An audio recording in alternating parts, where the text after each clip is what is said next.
The sense of economic growth that was once a miracle of tourism and a staggering success has led to the establishment of South Korea as an advanced industrial nation in Asia.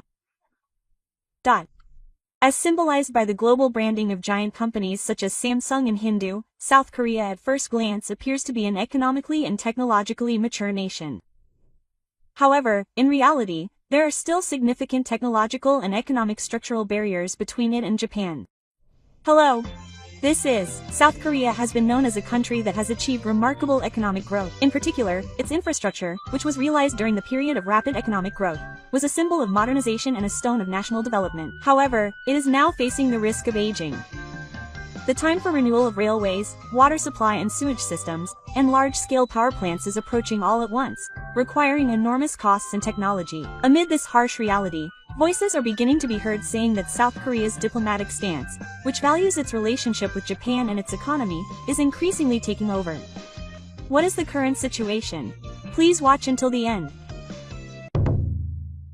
When you walk around urban areas in South Korea, you will see modern skyscrapers standing side by side, and subways and expressways that appear to have been developed in advance. If you look at the outside alone, it is the very infrastructure of an advanced country.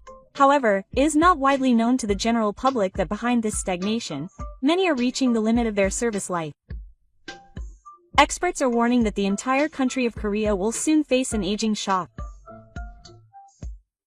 The rapid development of bridges, water supply and sewage systems, roads, and railway facilities from the 1960s to the 1980s were built on land to support rapid economic growth. In particular, the infrastructure that was developed intensively in the 1970s had a design lifespan of 40 to 50 years, and as of 2020, they are actually reaching the point where they need to be replaced. For example, the large bridge in Jongno-Kunyang was built in 1972, but inspection results showed corrosion and concrete deterioration in multiple locations. Although emergency measures have been taken, fundamental repairs would require a budget of tens of billions of yen. However, local governments are struggling financially, and they are unable to take steps to replace them, leaving them in a dangerous state. This is not just about bridges. The water supply and sewage systems are even more serious. Many of Korea's regional cities have been developing water supply systems since the 1970s with technical assistance from Japan. These facilities have been in use for over 50 years, and there have been a series of breakages and failures in various places. In rural areas in particular, brown water and water outages have had a direct impact on the lives of residents. Another problem is the aging of the power generation infrastructure. In South Korea, nuclear power and coal-fired power are the main sources of power, but many of these power plants were built in the 1980s, and now have a high failure rate, forcing them to shut down regularly. In addition, the transition to renewable energy has not been going well, and it is becoming increasingly difficult to maintain a stable supply. It goes without saying that updating infrastructure requires a huge amount of money. According to the assets of the Korea Construction Technology Research Institute, the cost of updating infrastructure by 2030 will be at least 250 trillion yen. This is more than 20% of the assets of the National Assembly, and is an amount that cannot be covered under the current circumstances. Another problem is that it is not a matter of simply spending money.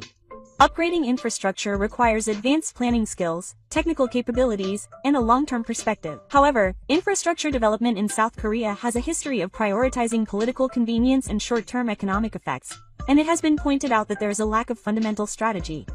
For example, in urban areas, while new roads and railways are being built as part of redevelopment, repairs to old facilities tend to be put on the back burner. This creates a contradiction in which aging infrastructure with many users is left unattended and dangerous. There are also limitations to construction technology in South Korea. There are many cases where inexperienced construction companies bid on construction work and end up doing poorly performing work. If such companies are in charge of infrastructure renewal, it could actually cause new accidents. In recent years, there have been a series of accidents such as highway collapses and subway maintenance failures, which has increased public anxiety. In 2023, a large-scale collapse occurred on a highway outside Seoul, involving 3 vehicles. An investigation revealed that the cause was aging drainage. This has led to questions about the reliability of the entire infrastructure. The South Korean government is aware of this problem, but has only taken 5 steps to respond. The government tends to concentrate its budget on highly profitable policies, namely, eye-catching developments in IT fields, and rarely allocates resources to less flashy and time-consuming infrastructure upgrades. Despite the fact that these issues directly affect the lives of the people, they are given low priority. So what does South Korea need to overcome this challenge? It needs technological capabilities and, above all, a willingness to face reality. However, the reality is that South Korea faces major challenges in all of these areas.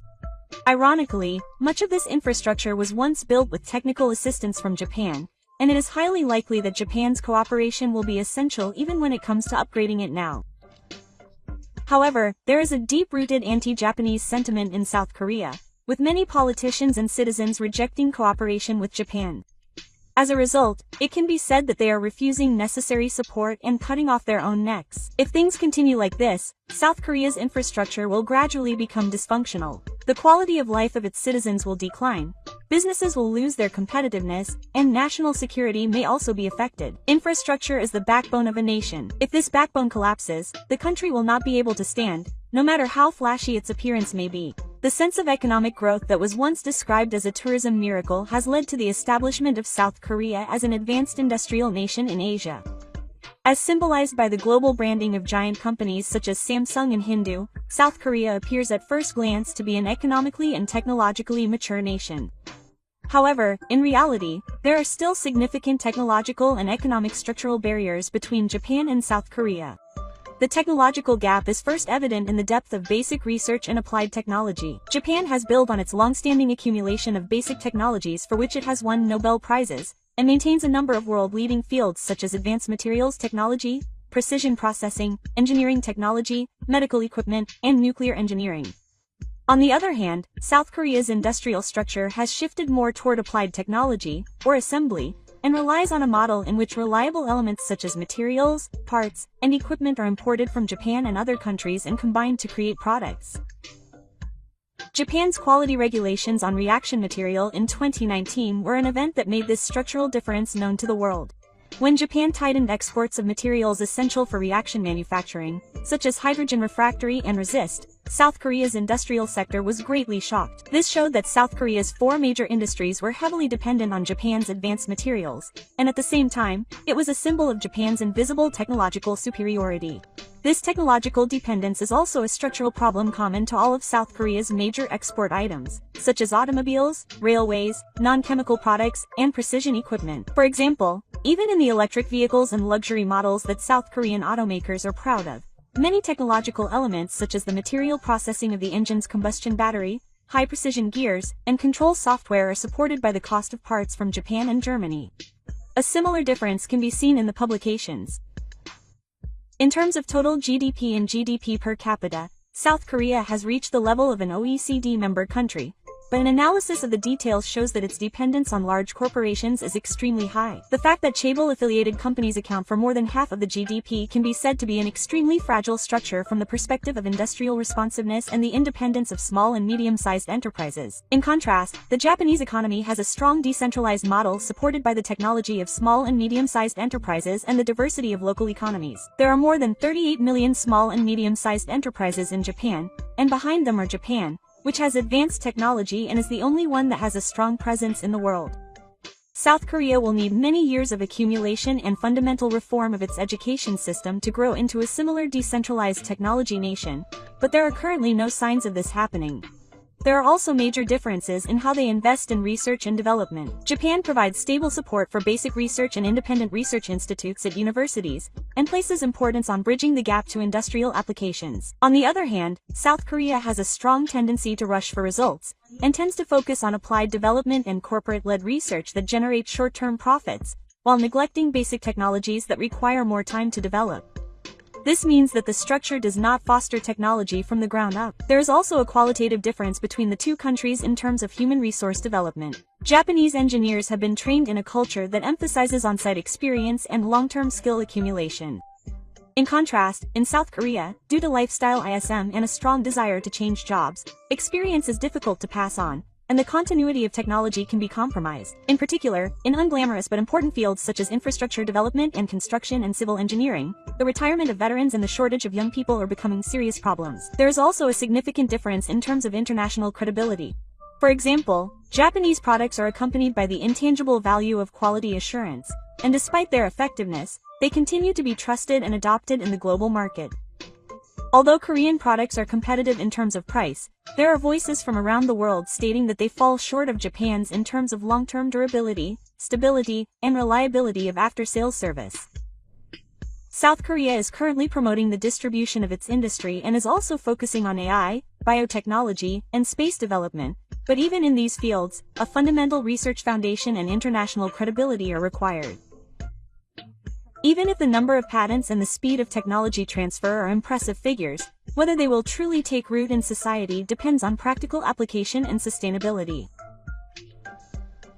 Here again, the difference with Japan's slow but steady growth model becomes questionable. Finally, the most important thing is the risk management capabilities of the nation. As a disaster-prone country, Japan has the world's highest standards in disaster prevention, infrastructure, emergency response systems, evacuation shelter development, and urban design. In South Korea, visible and flashy development has been prioritized, and invisible technologies such as self-surveys and earthquake-resistant structures have been put on the back burner, raising serious concerns about the country's ability to respond in the event of a similarly major earthquake or flood. The reason why South Korea has not yet begun to develop its infrastructure despite these issues is because there is a clear gap between technological and economic capabilities. The gap in technology and economy between Japan and South Korea is not just a difference in numbers or brands, but also a difference in philosophy and attitude as a nation. The values of character, sustainability, and trust have been supported throughout society. Perhaps South Korea needs a core that understands and accepts these values first. In South Korea, the No Japan movement is no longer just a political phenomenon, but a national movement that has deeply penetrated education, media, diplomacy, and even civic consciousness. In school education, there is little talk of legislation that emphasizes the long-cherished desire for colonial rule, and Japan's genuine cooperation, and negative impressions are naturally absorbed even by younger generations. As a result, it becomes difficult to maintain a calm perspective, and those who propose strengthening ties with Japan are criticized as pro-Japanese. How have the No Japan movements that have been repeated in this atmosphere actually damaged South Korea's national interests? The impacts range from the economy, security, and diplomatic relations. The most notable is the No Japan movement of 2019. In response to Japan's tightening of export controls that year, a campaign to stop selling Japanese products spread throughout South Korea, leading to simultaneous boycotts of Japanese products, cancellations of trips to Japan, and signing contracts with Japanese companies. In particular, companies such as Uniqlo, Muji, Toyota, and Nikon saw a temporary significant drop in sales in the Korean market. However, in the end, it was the Korean side that suffered. Many Japanese products have their own unique value in terms of quality, functionality, and reliability, and consumers gradually began to voice their dissatisfaction with university products. Furthermore, the decline in Japanese tourists to tourist destinations has dealt a blow to the local economy in Korea. The emotional satisfaction gained by the half-day trade quickly faded in the face of the reality of economic losses. Furthermore, the half-day attitude has had a negative effect in the diplomatic arena. Regarding the forced labor lawsuit, the South Korean Supreme Court ordered Japanese companies to pay compensation, effectively negating the 1965 Japan-Korea Claims Settlement Agreement, and the Japanese government strongly protested. This ruling sent ripples through the international community, and resulted in a loss of trust as a country that protects treaties that have already been agreed upon through domestic judgment. Since then, Japan has taken a strategic distance in its relationship with South Korea, and relations have also cooled in the area of economic cooperation. For example, despite the long-standing currency support agreement, it has not been renewed despite requests from the South Korean side, and South Korea continues to lack a financial defense line in case of emergency. This suggests that it will be difficult to obtain emergency support from Japan if the South Korean economy becomes unstable. The impact in the field of security cannot be ignored. In 2019, a serious incident occurred in which South Korean troops fired on a Japanese self-defense force's radar. Although South Korea initially denied the facts, the lie came to light after video evidence was exchanged. This incident significantly damaged trust between Japan and South Korea, and also had a negative impact on trilateral cooperation between Japan, the United States, and the US. On the other hand, South Korea has become ambiguous about its stance on China and North Korea, and is strengthening its position, which is often referred to as a public diplomacy alliance. As a result of reducing cooperation with Japan, South Korea is weakening its cooperation with Western countries and is falling into a structure in which it has no choice but to deepen its dependence on China. As a result, South Korea has lost the strategic independence it seeks, and has instead become increasingly isolated in diplomacy. In this way, the inward-looking sense of justice that comes from anti-Japanese sentiment may satisfy the people emotionally, but it has led to a decline in trust in the international community and is a factor in narrowing strategic options. While repeatedly acting self-satisfiedly out of rivalry with Japan, they have voluntarily given up on the benefits and opportunities for cooperation that they should have gained. Furthermore, the half-day speech in South Korea has had a considerable impact on Koreans living in Japan and those with Korean roots living in Japan. Every time Japan-South Korea relations deteriorate, the backlash against Koreans living in Japan inevitably intensifies, putting their lives and safety at risk. This is also an ironic side effect of causing suffering to fellow ethnic groups. A similar phenomenon can be seen in the cultural sphere. Despite the fact that content such as K-pop and Korean dramas enjoy a certain level of popularity in Japan, there have been cases where celebrities who have made half-day statements and extreme reporting by the South Korean media have caused conflict among Japanese fans. Exchanges should be limited to comprehensive understanding, but if they are dragged into political emotions, trust cannot be established. Ultimately, all that can be gained by the half-day speech is a temporary release of emotions. However, the price paid is too great, including national trust, economic stability, security, and international standing. If we look back calmly, we will realize that we have given up many benefits that we could have gained from South Korea through our own choices. Regardless of what national strategy South Korea draws up in the future, how to position its relationship with Japan will be an unavoidable issue. Making choices based on reality and facts, rather than emotion, will be the key to shaping South Korea's future. Japan has made repeated efforts to improve relations with its neighbor, South Korea, for many years. Beginning with the Japan-South Korea Basic Treaty of 1965, Japan has shown countless sincere intentions to South Korea over the past few decades, including the provision of economic cooperation funds, technical support, cultural exchanges, and the promotion of people-to-people exchanges. However, many Japanese people are finding it increasingly difficult to ignore the reality that much of this sincerity has been taken for granted and sometimes trampled on. Until now, Japan has demonstrated an attitude of overcoming the past and aiming for a constructive relationship, using the term future-oriented. But without a sincere response from South Korea, this will only result in a one-sided burden and a loss of national interests. What are national interests in the first place? They refer to the comprehensive benefits of a nation, including the safety and livelihood of its citizens, economic stability, international credibility, and the inheritance of its culture. Diplomacy is a means of maximizing these national interests, and should be judged calmly from the perspective of reality and safety, rather than emotion or image. For Japan, the relationship with South Korea is an entity that cannot be ignored, both intellectually and economically. However, if that relationship is constantly filled with pressure and one-sided demands, blindly continuing it will only result in Japan losing its interests. In fact, in recent years, there has been a growing voice in Japan calling for distancing itself, as South Korea's stance on Japan has not changed. For example, the unilateral protection of international agreements and treaties regarding the Chosun Gwang judgment and the comfort women issue poses a diplomatic risk for Japan. Even if a promise is made, there is no telling when it will be overturned. Naturally, Japan must be cautious when establishing a new cooperative relationship with such a partner. Furthermore, there is a risk that unconditional support for South Korea in the areas of advertising and technology provision could reduce Japan's competitiveness. In particular, in the areas of infrastructure development and advanced materials, there have been many cases where Japanese technology has been provided to South Korean companies, resulting in those companies becoming Japan's rivals and competing in the international market. For example, in the smartphone industry, South Korean companies that have received Japanese technological support have overwhelmed Japan in price competition and taken away global support. Furthermore, in the smartphone sector, South Korean brands that have developed using Japanese materials and manufacturing equipment have come to significantly outweigh the presence of Japanese companies. This phenomenon can be said to be an example of how cheap sales of technology are damaging Japan's national interests. Diplomatically, South Korea has repeatedly made critical remarks and actions toward Japan in international fora.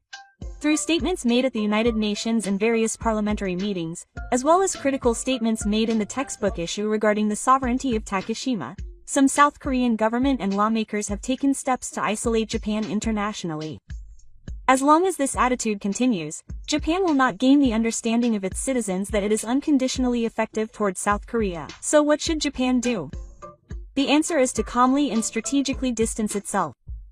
There is no need to completely sever relations with South Korea, but Japan should select areas in which it should have relations and areas in which it should be cautious, and only cooperate in a way that ensures that Japan's concessions are upheld. For example, in the security field, it is necessary to maintain a minimum level of cooperation while setting strict standards for economic assistance and technology. In addition, Japan should thoroughly adopt the stance of judging South Korea based on its track record and trust, rather than on emotion. Determining a diplomatic stance through a series of actions, such as past implementation status, respect for agreements, and sincere responses, without being swayed by the internal circumstances or public opinion of the other country, is truly in the national interest. Furthermore, education in Japan is also required to consider the perspective of national interests. Rather than viewing Japan-Korea relations as simply a friendly relationship between neighboring countries in our actions and school education, we need to convey to young people the reality of international politics, including socioeconomic risks, economic competition, and differences in values. This will foster a sense of citizenship that allows them to make calm judgments without being swayed by superficial words. Another important thing is to protect Japan's domestic technology and shipbuilding industry. It is important to strengthen the management system to minimize the leakage of technology to any country, not just Korea, and to ensure that Japan's unique strengths are maintained domestically. The time has come for Japan to focus on protecting rather than giving in order to survive in international competition. Japan has faced its past history with sincerity up until now. It has also provided a great deal of support and apologies to Korea. Despite this, the repeated half-day agreements and political exploitation of history are repeated. To continue to extend a helping hand unconditionally will not only fail to gain the understanding of the people, but it can also be said to be against the national interest. Now is the time for Japan to not only struggle with thinking about the future, but to pursue a truly realistic diplomacy.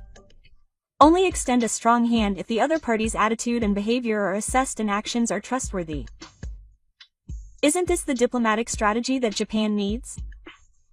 South Korea is currently facing the aging of its infrastructure built during its recent growth period, and is struggling with the technical and data hurdles of updating it. With bridges, water supply and sewage systems, power plants, and transportation infrastructure all now coming due, investments of tens of trillions of yen in advanced technology are essential to protect the safety of people's lives. Amidst these circumstances, it is said that there is a quiet growing sentiment among South Koreans and some media outlets for support for Japan. It should receive technical support in the form of private cooperation. Voices that economics should be separated from politics are being talked about as if they were rational proposals. However, Japan has extended a goodwill hand to South Korea many times in the past, and has been betrayed each time. Under the 1965 Japan-South Korea Basic Treaty, Japan paid $300 million in free aid, $200 million in grants, and $300 million in private loans. This was a huge amount of economic cooperation, equivalent to the budget of the South Korean National Assembly at the time. As a result, infrastructure such as railways, ports, and power plants in South Korea progressed, and it became the driving force behind the growth that is called the Korean miracle. Despite this, South Korea has accepted this as not compensation, but domestically Japan has not apologized. The argument that this is still not enough has been repeated. In the case of the Comfort Women issue in 2015, Japan officially apologized and provided 1 billion yen in aid, but the agreement has been overturned with each change of government, leaving the international community dumbfounded. Considering this historical background, it would be extremely dangerous from the perspective of national interests for Japan to respond to any future requests South Korea makes to Japan for infrastructure upgrades or economic assistance. Involving Japanese companies in South Korean national projects, such as technical cooperation or participation in capital infrastructure projects, may generate short-term profits. However, in the medium to long term, there is always a significant risk of technology leaks and contracts being used for political purposes. Of particular concern is the possibility that Japan's oceans could become a political target if anti-Japanese public opinion in South Korea grows stronger. For example, if some kind of discrepancy occurs in a dam or subway in which a Japanese company is involved with the police, it could be reported as if it were Japan's responsibility, and there is even a possibility that an apology or compensation could be demanded. Management of intellectual property rights is also a major issue. There have been many reports in the past of advanced Japanese technology leaking to third countries via South Korean companies, which has put Japanese companies at a disadvantage in market competition. The risk of Japanese companies being transferred to China and other countries via South Korea cannot be ignored from a national strategic perspective. Furthermore, providing the scene itself could send the wrong message to South Korea that Japan is entitled to help. As has been the case repeatedly in the past, Support tends to morph into further demands rather than gratitude, increasing the risk that Japan will be seen as an entity to be used. So how should Japan deal with future requests for support from South Korea? The answer is clear. This is not a cold attitude. Rather, it is a consideration that has led to a long-term designation to prevent South Korea from becoming any more dependent. If a country cannot exist without support, it cannot be called a truly independent nation. South Korea must be prepared to solve its own problems on its own in order to recover on its own and become a responsible international actor. Japan has already shown more than enough support and sincerity. Any further cooperation or assistance will only hurt domestic public sentiment and jeopardize Japan's own future. Diplomacy should not be driven by emotion, but memories of past betrayals cannot be ignored. Furthermore, if South Korea were to make an official request for support from Japan in the future, the response should be based not only on the Diet or cabinet meetings but also on broad national debate. Rather than making superficial judgments based on the historical relationship that necessitates assistance because they are neighbors, Japan needs to take a perspective that considers what is most important to Japan at the moment. Furthermore, Japan should demonstrate a firm stance toward the international community. Japan has provided sufficient cooperation in the past, but that trust has been betrayed repeatedly. By explaining accurately and carefully that further support would be contrary to national interests, it is possible to gain understanding and support. Japan is now changing from a country that is chosen to a country that chooses. We have entered an era in which it must carefully consider who to support and who to cooperate with. When South Korea makes another request for support, how Japan responds will be a moment that will test its resolve and strategy as a nation. What did you think? The evolution of a nation is not seen in its visible glamour, but in its commitment to keeping promises and its responsible response when faced with difficulties. The infrastructure crisis and economic barriers that South Korea is currently facing are nothing more than the result of this attitude being overlooked for many years. And Japan should not pay any more of the price. The time has come when relations with South Korea should be based not only on rules and history, but also on solid facts and trust. Protecting national interests does not mean rejecting others, but fulfilling our responsibilities to future generations. This perspective will be the driving force behind Japan's future development. Please let us know your thoughts and opinions in the comments. Thank you for watching until the end. See you in the next video. The investigation report on the Fordong Bridge by Tiong Senpei is out. It's a report of a day's delay. Here we go again. Wasn't it just repaired last year? That was just a temporary measure. No fundamental reinforcement was done. Other areas are already in disrepair. Hello. This is Moko. We can no longer rely on Japan. The accumulated infrastructure is crying out all over South Korea. Please watch until the end to see the reality seen by one male South Korean civil servant as the small timers who have supported the foundation of the country are reaching their limits one after another. My name is Taegan. I'm a Korean civil servant. I've been in charge of infrastructure lately, and it's been a while. Lately, whenever I see a small crack in the road, my heart starts pounding. The average person might not even notice it. But as someone in charge of infrastructure at a local government, I know all too well how dangerous it is. Today, I'm sitting at my desk sipping coffee and staring at a mountain of reports. All the bridges, tunnels, waterworks, and sewage treatment facilities across the country are reaching the end of their service life. Just a little while ago, it seemed like they would be fine for another 10 years, but now it's become a reality where it's not surprising that they could collapse in 10 days. My junior colleagues at work are rushing to bring me documents. The investigation report for the 4 major bridges, base senior, has been released. It's a report of cracks in the sills. Here we go again. Didn't they just repair them last year? That was just a temporary fix. They didn't do any fundamental reinforcements. And the budget has been cut. Sigh. All I can say is that they're not going to survive. Mr. Yo, wherever you go, it's not that they don't have the money, it's that they don't feel like spending it. To be precise, citizens complain about why the roads are still in such bad shape, but we don't like to leave them like that.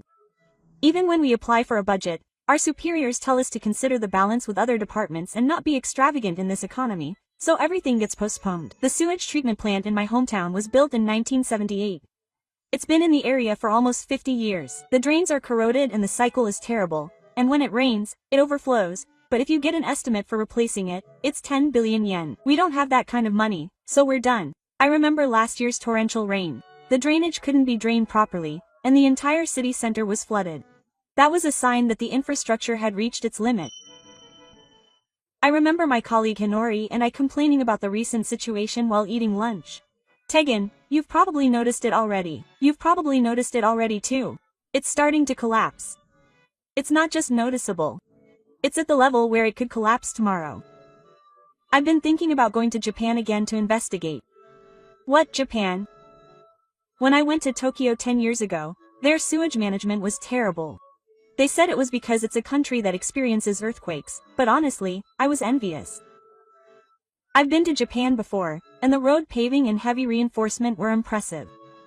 The timing of inspections and renewals is all recorded in data, and I couldn't help but ask how the budget is being spent on this.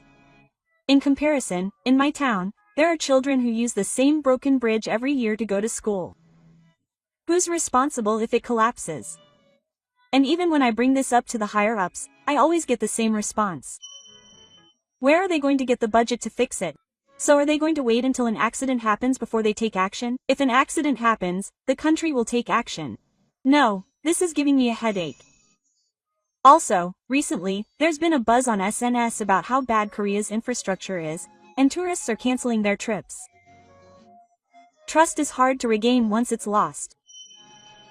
We on the ground are doing our best to postpone the collapse every day. We don't stand out, but we do things like crawl under bridges to check for cracks and go to check on old water tankers at night. Who's doing this kind of work? It's us. But you know, we're reaching our limit. We have to make a big decision somewhere. At the very least, the whole country needs to change its mindset from fixing things after they break. Hinori said it again. If we can't rely on Japan, can't we at least learn from them? Not just retreat. I thought the same thing, but that's not the mood at the top. That's the worst part. The truth is, updating infrastructure isn't just about pouring concrete again. Only when the planning, priorities, training engineers, and maintenance routines are all in place can the blood vessels of a country come to life. Politicians who don't understand this spend money on things like park maintenance to raise money, and don't pay attention to the infrastructure that protects lives. My dad used to say, you don't fix a bridge until people die. You fix it so that people don't die. Quote.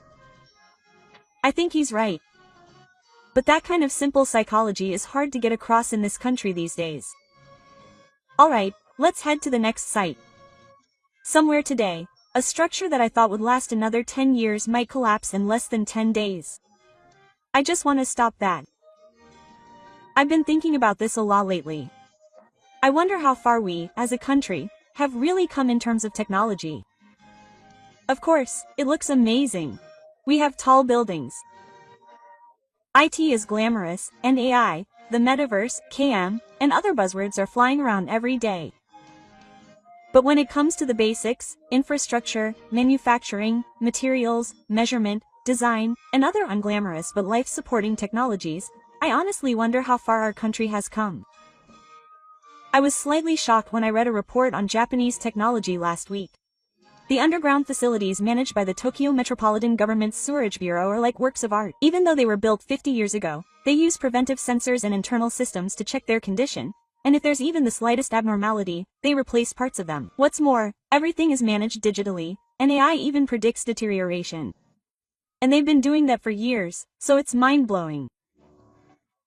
There are still cities here that report inspection results by hand, but we were talking again during lunch break.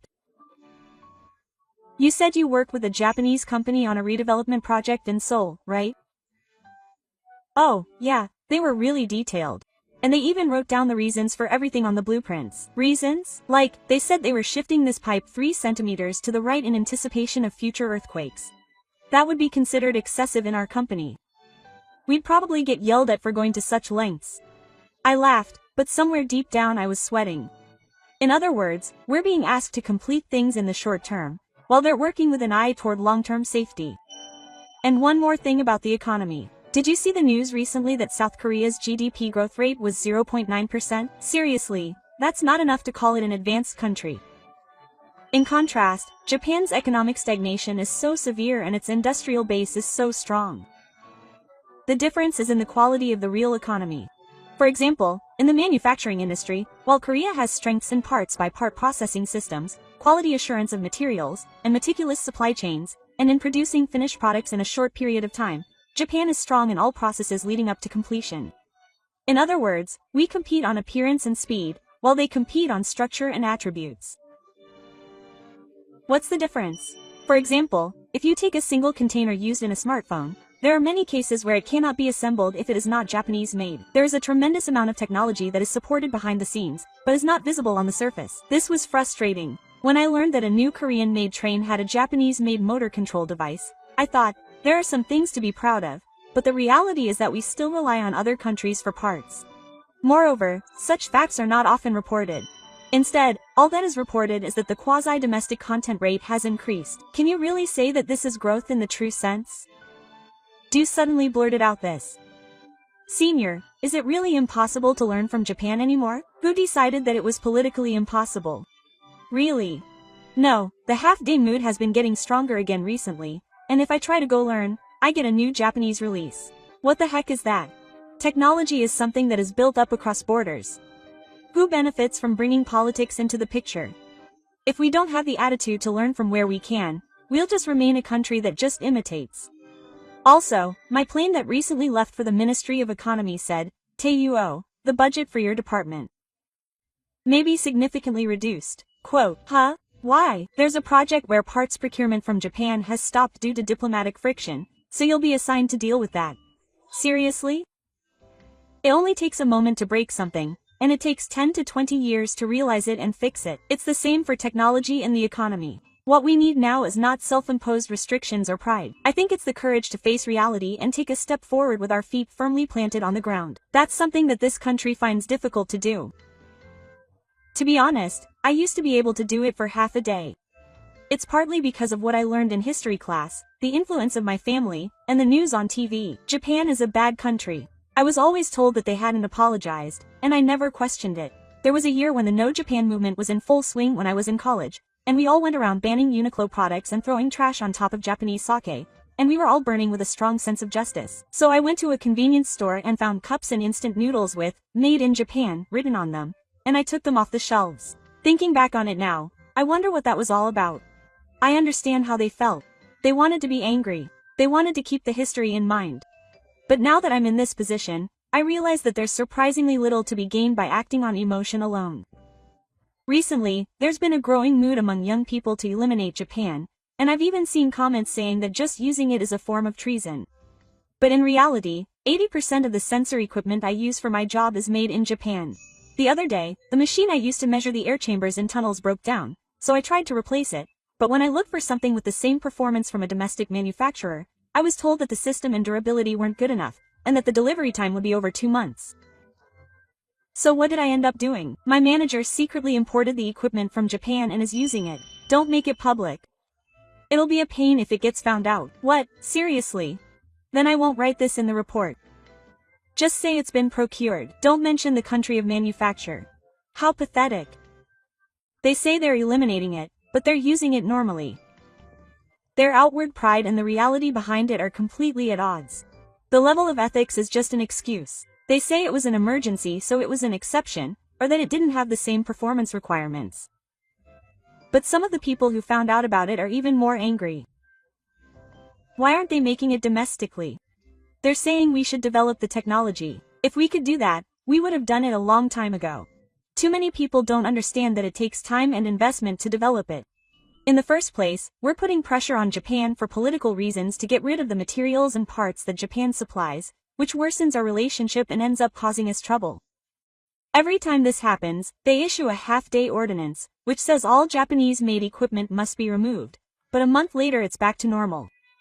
The reason is that more than half of the fire prevention equipment and earthquake-resistant devices were Japanese. As a result of spending a lot of money to change everything to Korean, malfunctions occurred frequently, which actually increased the residents' anxiety. As someone on the front lines, I don't mean to say that Hanji is bad. But when you just rush ahead based on politics and emotions, technology and the front lines suffer the most.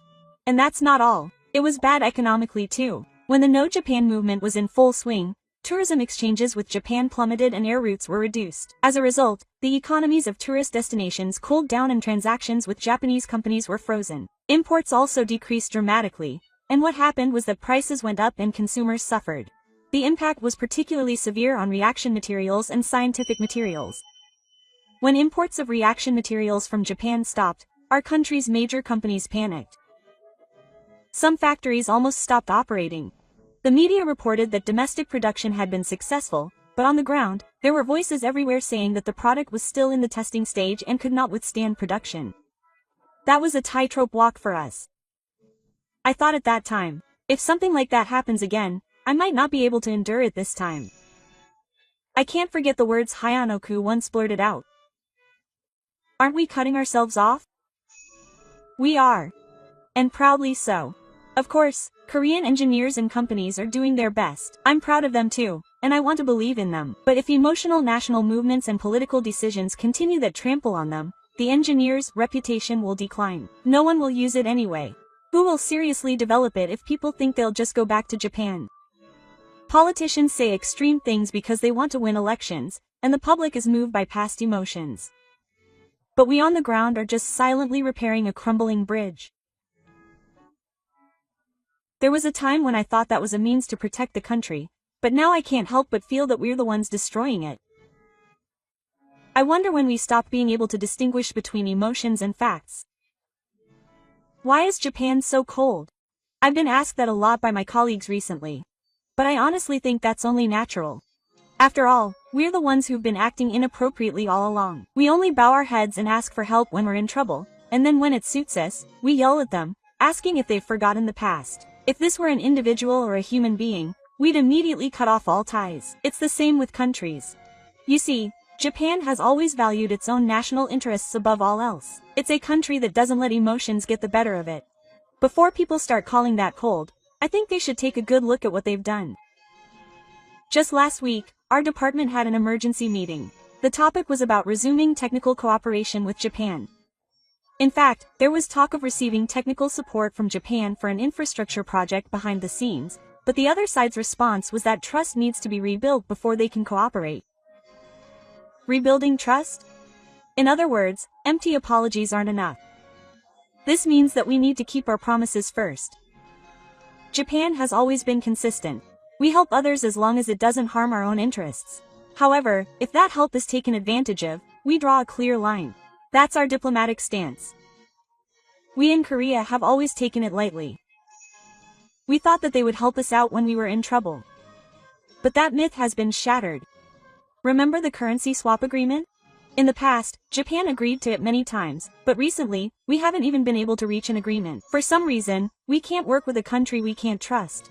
Hyo was complaining about it before. Hasn't Japan abandoned its image as a kind neighbor? Or maybe it's more like a parent who doesn't spoil their children. I get it, it's like pushing them away and telling them to take responsibility for their own mistakes. In fact, Japan has recently been promoting new economic partnerships with Asian countries, and Korea's presence is honestly weak. It's strengthening its ties with ASEAN and strengthening its defense and technology cooperation framework with Australia. The saying that Korea is the only isolated country in Asia is becoming a reality. Even so, Korea doesn't waver for half a day. The dissolution of the Ministry of Foreign Affairs Comfort Women Foundation for the Takeshima issue and the Japan-Russia forced labor litigation. All of these are examples of unilaterally reneging on agreements with Japan. Moreover, they justified it on the grounds that public sentiment would not allow it. But you know, if you conduct diplomacy based on emotion, you can't run a country. If the other party doesn't keep their promises, you don't have to keep yours either. With that kind of thinking, you won't be trusted by any country. To begin with, I think Japan's national interests are recognized based on trust. That's why we always prioritize promises and continuity when making decisions. On the other hand, what about us? Every time the leader changes, our policies and attitudes change all the time. Yesterday they were saying that it was effective, but today they're saying that there wasn't enough apology for colonial rule. Of course, no one will listen to us. One day, I happened to have a chance to talk to a staff member at the Japanese embassy and asked him casually, "Honestly, what do you think of South Korea?" I think they're a country that doesn't try to learn. Well, a country that refuses to learn about the past, the present, or the future makes you want to distance yourself from it. They're rotten. But I couldn't deny it. Because that's exactly right. Japan has set aside emotions to protect its national interests. But we've let our emotions get the better of us and eroded trust in that way. That difference is the difference between Japan and Korea today. That's the distance between Japan and Korea today. The "do" just slipped out again. Senior, if the day comes when Japan really abandons Korea, what will happen to us? At that time, we'll probably be on the front lines. It's ironic, but that's the reality. It's only natural for Japan to keep its distance in order to protect its national interests. If we don't stop that, we first have to become a country that people trust. And the first step to that isn't apologizing or prostrating ourselves. I think it's about keeping our promises. Only when we do that can we become neighbors again. It felt like it had finally come. Ever since that one document arrived on my desk that day, a document of support for the Japanese government. To be honest, I was shocked the moment I read it. Because just a few months ago, the news and SNS were making a big fuss about Japan being the enemy and economic invasion, so now they're asking for help. It's no joke. The content of this document is also amazing. It says that the local infrastructure is expected to reach its limits in the next 10 years, so they're asking for Japan's technology and financial cooperation. Moreover, it is also a vague term for re-establishing a forward-thinking cooperative relationship between the two countries. No, that's too convenient. If a country that has repeatedly broken promises, excluded Japanese products, and evaded Japan with the cooperation of the public and private sectors were to wrap it up in words like forward-thinking, only when it's in trouble, I'd be pissed. When I told Hainori about this, he slammed the table and laughed. Hey, you should say, excuse me, first before saying, please help me. So, what kind of diplomacy is it that protects national pride? Pride is about not letting others know. But isn't it? Japan will help us again anyway. No, I feel like it's different this time. Yes, up until now, Japan has certainly reached out to us. But now, the numerous acts of betrayal on the part of South Korea have piled up one after another and it's reached its limit. Japan has changed too. In fact, if you look at the commentators in the Japanese media, there are more and more voices saying that we shouldn't respond to an untrustworthy country. The voices on the internet are also getting louder. And even in the financial world, South Korea's evaluation has become considerably harsher. And yet, we are trying to request support as if it's a given. Or maybe we think it's only natural to do so. This country has no sense of crisis. Moreover, they have an attitude that they deserve help because they are in trouble. They don't realize the arrogance behind it. That's why I thought, this is a request for support that should be rejected. Think about it calmly. If support comes from Japan now, it will be the same thing over and over again. They won't be grateful for the help they received and it will be insufficient again. They will complain that they could have given more and then a few years later they will say that Japan is trying to make them feel indebted. And that will worsen relations again. We have to put an end to this cycle. If they really want Japan to support them, they should do what they are supposed to do first.